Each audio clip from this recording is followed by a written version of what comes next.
चलिए, आप लोग कैसे हैं? मैं ऐसा ही नहीं विश्वास करता हूं कि आप अच्छे होंगे।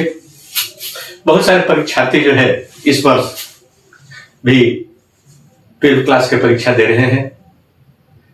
मैं उनका हार्दिक शुभकामना व्यक्त करता हूं और उन लोगों को यही बताऊंगा कि बड़ी धैर्य और साहस के साथ इस परीक्षा को सामना करें और अच्छे से अच्छे अंक प्राप्त कर अपना नाम रोशन करें। चलिए,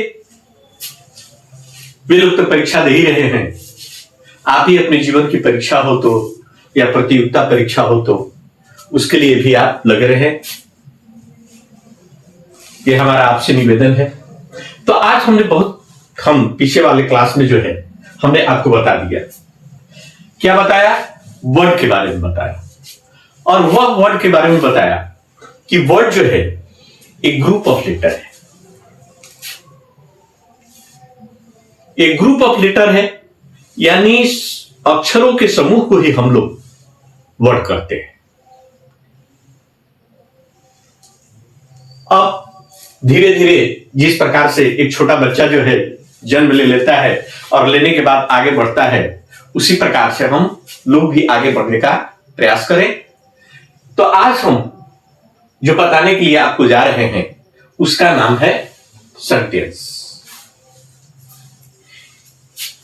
ये सेंटेंस जो है जिसको हम लोग हिंदी में वाक्य कहते हैं।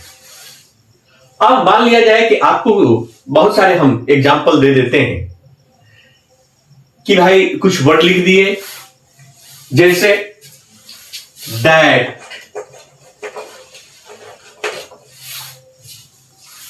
ईच,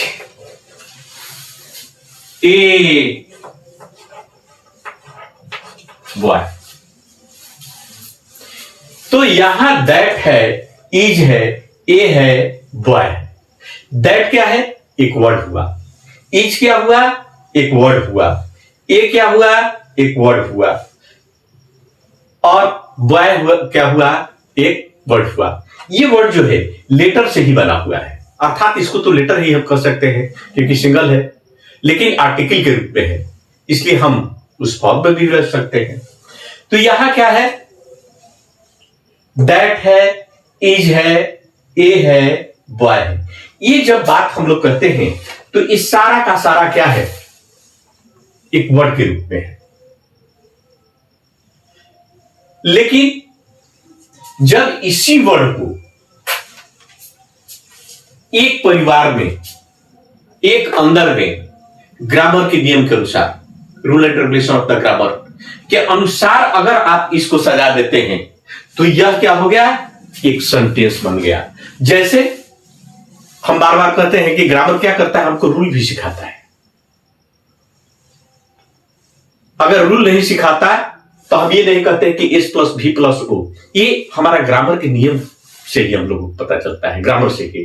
तो चलिए उसके अनुसार हम लोग काम करते हैं। उस ग्रामर के रूल के अनुसार S + V + O की बात कर देते हैं। चलिए S की जगह पर लिख दिए दैट, उसके बाद लगा दिए वर्ब की जगह पर इज, उसके बाद ए और बॉय। तो क्या हुआ? दैट इज ए बॉय, अर्थात वह एक लड़का है। ये क्या हुआ? ए ग्रुप ऑफ वर्ड। इसको हम कहेंगे ए ग्रुप ऑफ वर्ड। और ए ग्रुप ऑफ वर्ड, तो यही हम परिभाषा सेंटेंस को भी देते हैं। A group of words that makes an independent complete sentence. क्या बताता है? ए ग्रुप ऑफ वर्ड्स, ये क्या है? ए ग्रुप ऑफ वर्ड्स है, makes an independent complete sense. और ये क्या करता है? स्वतंत्र रूप में एक अर्थ भी निकालता है। इसको हम लोग सेंटेंस कहते हैं। वर्ड को हमने कहा कि ग्रुप ऑफ लेटर, और इस सेंटेंस को कहते हैं sentence is a group of words that makes an independent complete sense, it is called sentence. अर्थात शब्दों का वह समूह जिससे पूरा स्वतंत्र भाव का अर्थ निकलता हो। शब्दों का वह समूह है जिससे एक पूरा स्वतंत्र भाव का अर्थ निकलता है, उसको हम लोग क्या कहें? सेंटेंस करते हैं, उसको हिंदी में वाक्य कहते हैं। अंग्रेजी में यही बात को परिभाषा करते हैं कि sentence is a group of the words, sentence is a group of words that makes an independent complete sense, it is called sentence. फिर से सुन लीजिए, sentence is a group of words that makes independent complete sense, it is called sentence. अर्थात शब्दों का वह समूह जो एक स्वतंत्र रूप से भाव से अर्थ प्रकट करता है, उसको हम लोग सेंटेंस कहते हैं। जैसे यहां पर हमने देखा कि एक वर्ड है और वर्ड इधर उधर बिखरा हुआ है, एक जगह तो वर्ड है नहीं, बिखरा हुआ है। जैसे दैट लिख दिए, इज लिख दिए, ए लिख दिए, बॉय लिख दिए, तो कोई पढ़ेगा तो क्या लिखे पढ़ेगा भाई? कहेगा कि दैट है। इसको पढ़ेगा तो क्या पढ़ेगा? तो इज है। इसको पढ़ेगा तो क्या पढ़ेगा? ए है। इसको पढ़ेगा तो क्या पढ़ेगा? बॉय है। अर्थात लेकिन जब जैसे ही ग्रामर के रूल के अनुसार जब जाते हैं और पढ़ाते हैं तो एक जब इसके रूल के अनुसार रख देते हैं, जैसे एस प्लस भी प्लस ओ के फॉर्म में रख देते हैं, तो ये क्या हो जाता है? That is a boy. अर्थात वह एक लड़का है। यह क्या है? एक कंप्लीट सेंस है, स्वतंत्र रूप में एक पूरा अर्थ निकलता है, इसी को हम लोग सेंटेंस कहते हैं। और भी एग्जांपल रख सकते हैं। Ramesh is a good boy, Ramesh कैसा है भाई? एक अच्छा लड़का है।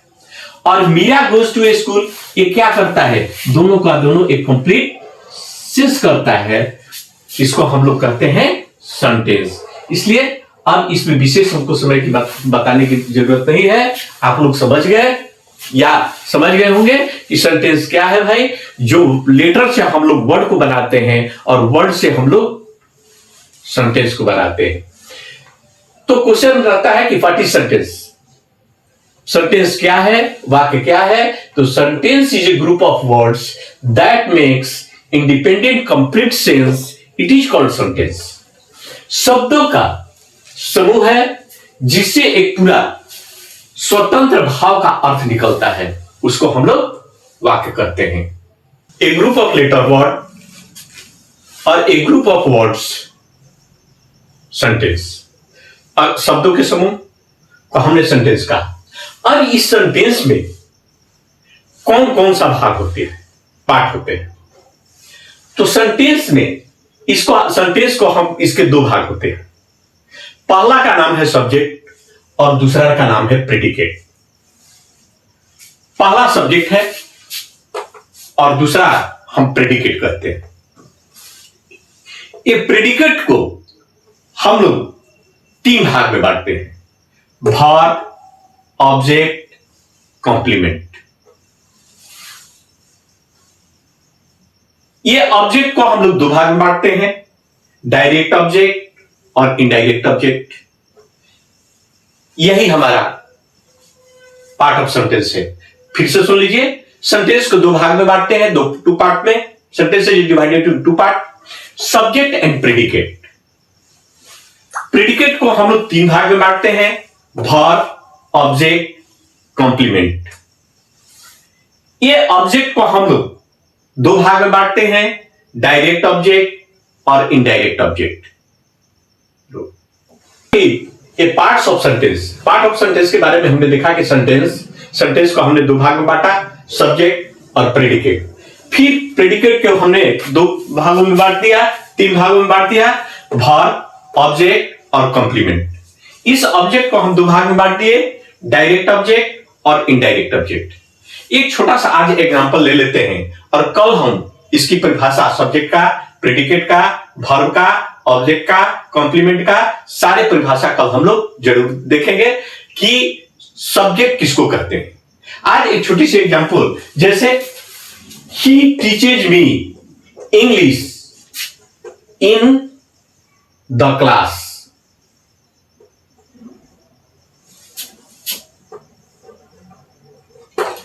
ये ही जो है सब्जेक्ट का काम करता है क्योंकि इस फॉर्म पर है। टीचर जो है वर्ब फॉर्म में है और मी इनडायरेक्ट ऑब्जेक्ट है, इंग्लिश डायरेक्ट ऑब्जेक्ट है और इन द क्लास जो है ये हमारा कॉम्प्लीमेंट का काम करता है। फिर से देखिए, he teaches me English in the class. He जो है सब्जेक्ट है, इसके जगह पर है। टीचेज जो है वर्ब है, मी जो है इनडायरेक्ट ऑब्जेक्ट है, इंग्लिश जो है डायरेक्ट ऑब्जेक्ट है और इन द क्लास जो है एक कॉम्प्लीमेंट है। दूसरे वाक्य में हम देखते हैं कि I gave him a book. इसमें कॉम्प्लीमेंट नहीं है, केवल सब्जेक्ट है, वर्ब है, इनडायरेक्ट ऑब्जेक्ट है और डायरेक्ट ऑब्जेक्ट है। तो इस तरह का हम लोगों ने एग्जाम्पल हम लोगों ने देखा। अब गहन इसका अध्ययन जो है, सब्जेक्ट किसको कहते हैं, सब्जेक्ट के जगह पर कौन कौन प्रयोग किया जाता है, प्रेडिकेट क्या है, इसके बारे में हम लोग पढ़ेंगे। उसके बाद वर्ब के बारे में जानकारी करेंगे, ऑब्जेक्ट के बारे में, कॉम्प्लीमेंट के बारे में और उसके बाद डायरेक्ट ऑब्जेक्ट है, इनडायरेक्ट, इन सारी चीजों पर चर्चा हम लोग कल नेक्स्ट आने वाले क्लास में हम देंगे। आज यहीं पर हम क्लास को स्थगित करते हैं। मैं आशा ही नहीं पूर्ण विश्वास करता हूं, बार बार मैं आपसे यही निवेदन करता हूं कि मेरे चैनल को लाइक करें, डिसलाइक करें, शेयर करें, सब्सक्राइब करें, क्योंकि जब तक आप अपना कुछ विचार प्रकट नहीं करते हैं तब तक हम आपकी समस्या को समाधान करने में असमर्थ रहेंगे। इसलिए आप इस चीज को गहन अध्ययन करें और ये हमारा ग्रामर जो है एक 0 लेवल से ले रहे हैं। आगे धीरे धीरे हम इसमें ट्रांसलेशन भी देंगे जो आपके लिए बहुत बड़ा उपयोगी होगा। आप write, how to write, speak, read, सारे चीजों का इसमें समन्वय करेंगे कि आपके लिए एक अच्छा अंग्रेजी का ज्ञान हो सके। धन्यवाद।